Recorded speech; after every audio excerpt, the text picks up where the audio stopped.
Okay, so what happens when rock and roll crashes into like a super quiet retirement community? Get ready, because it's a pretty surprising, explosive story. Today we're doing a deep dive into Cherry Bomb. The legendary band of grandmas who, well, they absolutely shook the world. Yeah, they really did. And our mission today is to unpack that incredible journey. We're going to go beyond just the headlines. We want to explore the fascinating individual stories of the women who started it all and how their pretty diverse lives came together to create this cultural phenomenon. It's a story that just defied age, expectations. Oh, and yeah, even a few earthquakes. The sources you share, they offer such a rich picture of their lives and their music. We're excited to dig in and pull out some real insights for you. Exactly. That's what we're after. We'll uncover those surprising facts, the unforgettable anecdotes behind that rebellious spirit, and maybe figure out what their story means for, well, for anyone looking to live life on their own terms. Yeah. It's more than just a band, right? It feels like a blueprint for living loud. So let's set the scene. Sun City, California, 1980. Picture it. Quiet retirement community. Bingo nights are the big thing. Sounds pretty calm. But underneath all that, there was this restless spirit brewing. 4 women, late 50s, early 60s.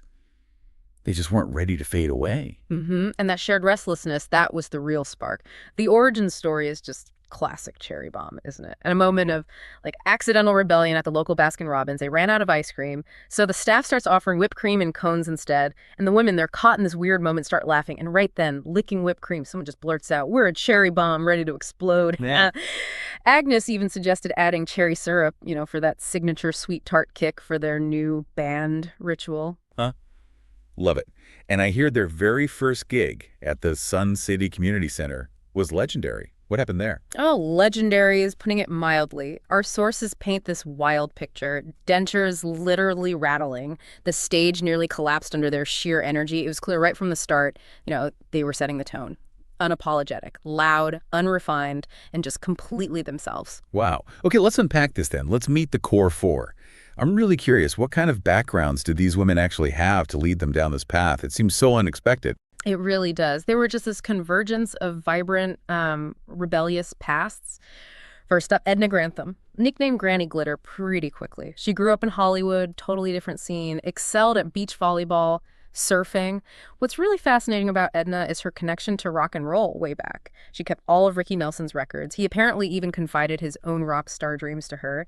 And she had this brief, but memorable run-in with Elvis Presley on the set of Clambake. He actually nicknamed her Glitter Girl. Oh.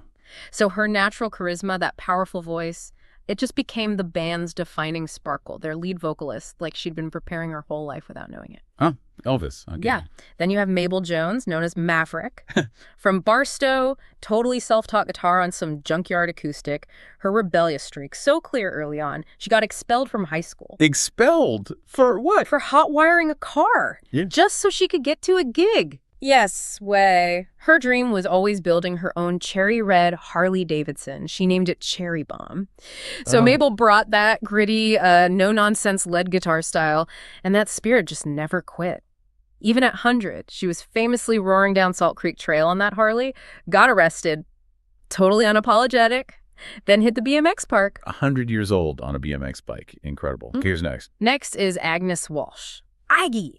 Grew up around the energy of a Fresno diner. Her dad was a vaudeville performer, taught her tap dance and upright bass when she was just 12, got the nickname Aggie for her, aggressive bass lines, and apparently a bit of a fiery temper. But she was also the unofficial pie queen, always baking cherry pies for her bandmates. Nice contrast, right? Definitely. And her tap dancing roots, they absolutely showed up in her stage presence, added this rhythmic thing to how she played. Okay, one more founder. Right, Betty Carter, boom, boom. From Bakersfield. Her dad was a drummer. She got that nickname Boom Boom super young because she double tapped everything. Practiced constantly on this secondhand Ludwig drum kit. What really stands out with Betty is how she fiercely refused to, play soft like women musicians were maybe expected to back then. She vowed her drums would be the loudest voice, period. Rocked a cherry red drum kit, bold red lipstick, and just embodied that whole rebellious attitude. It's truly amazing. These 4 totally distinct lives, each just packed with music, rebellion, these unique passions. How they all came together, this mix of experiences. It's not just a quirky backstory, is it? It feels like a real blueprint. It absolutely is. That convergence, it shows how innovation, real impact, it often comes from these unexpected intersections of talent and life experience. For Cherry Bomb, starting rock music late wasn't a drawback at all. It was more like the culmination of decades of individual preparation, each in their own way. It brought this depth, this authenticity, something younger bands maybe couldn't match, you know? Yeah, totally. And their unique sound, their style, it quickly made them local legends in Southern California, known for that raw punk energy, classic rock riffs, and the look. Leather tights, teased gray hair, and, of course, the signature whipped cream cone ritual. But then came that infamous 1984 Hollywood Bowl gig. What exactly went down there? Oh, that gig. Legendary, but maybe not for the reasons they hoped initially. Midway through their big anthem, Cherry Bomb, boom, a 6.6 earthquake hits. Gets dubbed the Cherry Quake almost immediately. Now, seismologists were clear it was pure coincidence, but the media, they loved the story, right? Sensationalized it, blamed the band's excessively loud performance, Yeah. led to this bizarre city ordinance that actually banned them from performing in the U.S. Banned because they were too loud. Yeah. It's just unbelievable. How did the band, especially someone like Edna, how did they react to being basically labeled outlaws? They didn't just react, they leaned into it. What's fascinating is how they just masterfully spun it, turned this, perceived negative into their best marketing angle. Edna famously said, "If we're too much for America, the world's ready for us." That Cherry Quake, it wasn't just a tremor, it was this pivotal moment. It literally launched them from local heroes to global outlaws. Shows how sometimes being told no here. Can be a massive yes somewhere else. Exactly, a worldwide tour. And the world was ready. So the U.S. band actually kickstarted their global stardom. Precisely. They toured relentlessly. Europe, Japan, they were huge. And that whipped cream ritual, it evolved into this full-on stage spectacle, like drenching the crowd sometimes.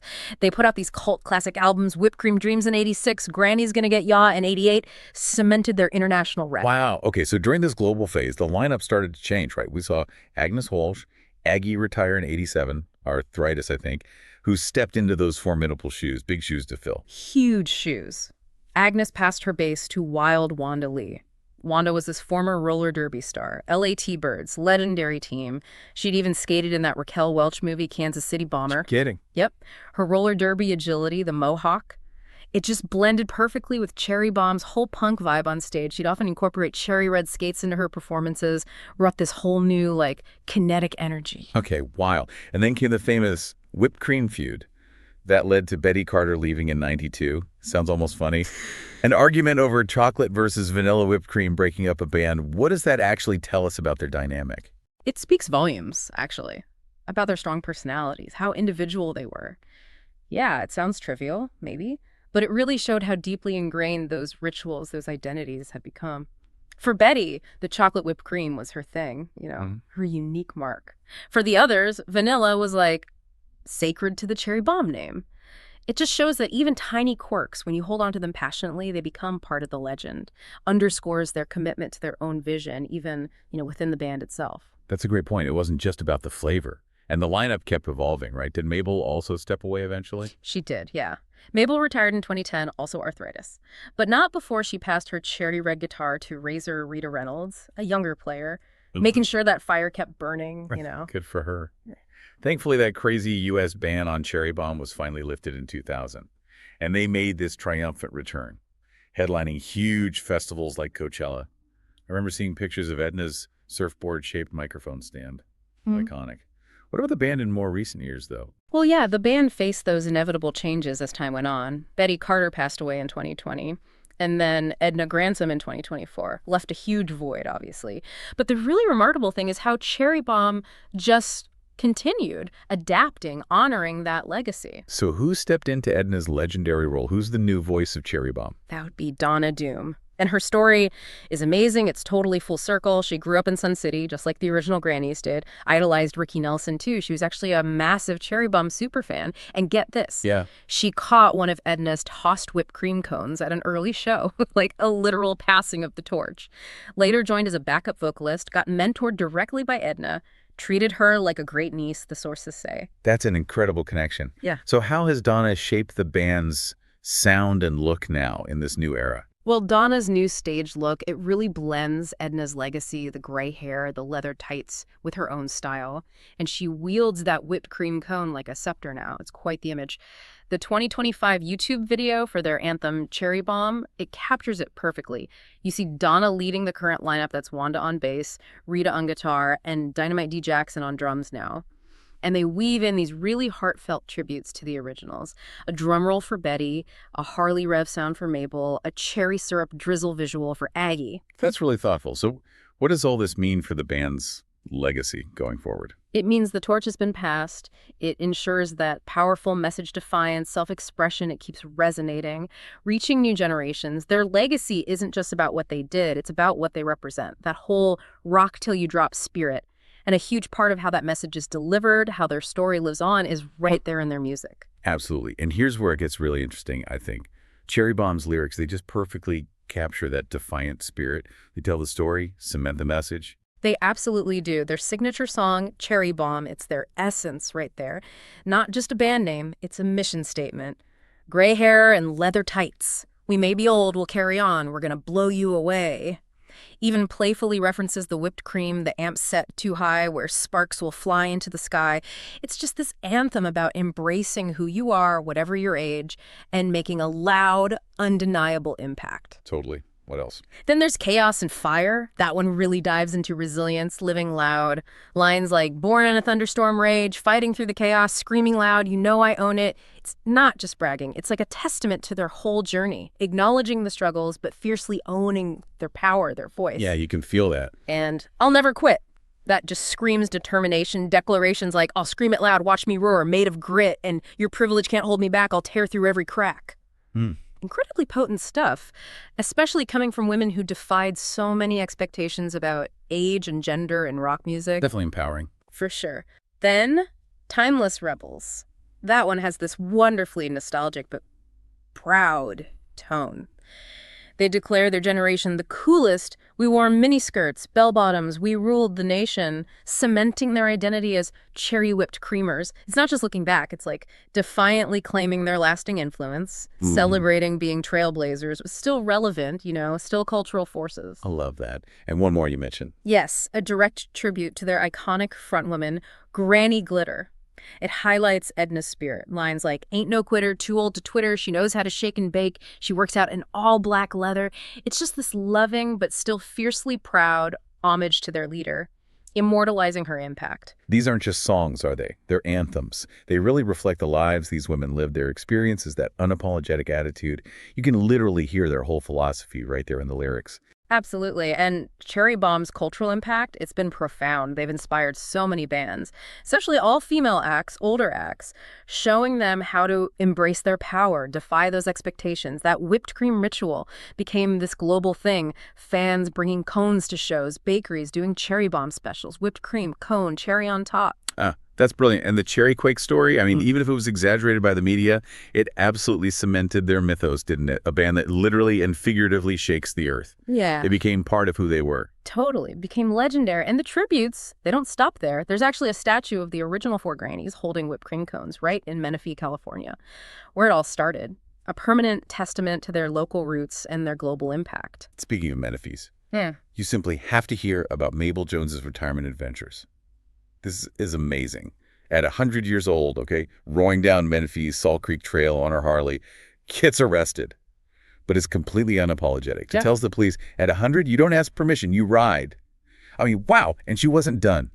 Then she hits the Gale Webb Action Sports Park on a BMX bike. It's truly astounding, isn't it? Just wow. And she wasn't alone in that adventurous spirit. Wanda Lee, the bassist who replaced Aggie, she was also spotted skating that same park at 74, long after her roller derby days were over. What those stories really hammer home is Cherry Bomb's core mantra, isn't it? They absolutely do. Rock till you drop. It wasn't just a slogan for them, it was just how they lived. They proved beyond any doubt that rock and roll is truly ageless, and that living fully, really living, means embrace every single moment, no matter what number is on your birthday cake. What an incredible journey we've just covered. Seriously.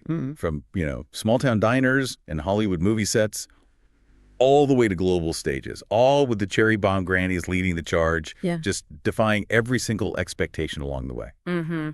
Cherry Bomb's story, it's such a powerful testament to finding your voice and living it out loud. No matter your age, no matter your circumstances, it's about embracing every moment and never, ever letting anyone tell you you're too old or too loud or too wild to chase your dreams. Their whole legacy is basically an invitation to rebel. Yeah. So after hearing their story, makes you think, right, what rules or maybe expectations in your own life are you ready to defy? And, Yeah. you know, what kind of explosion are you ready to create?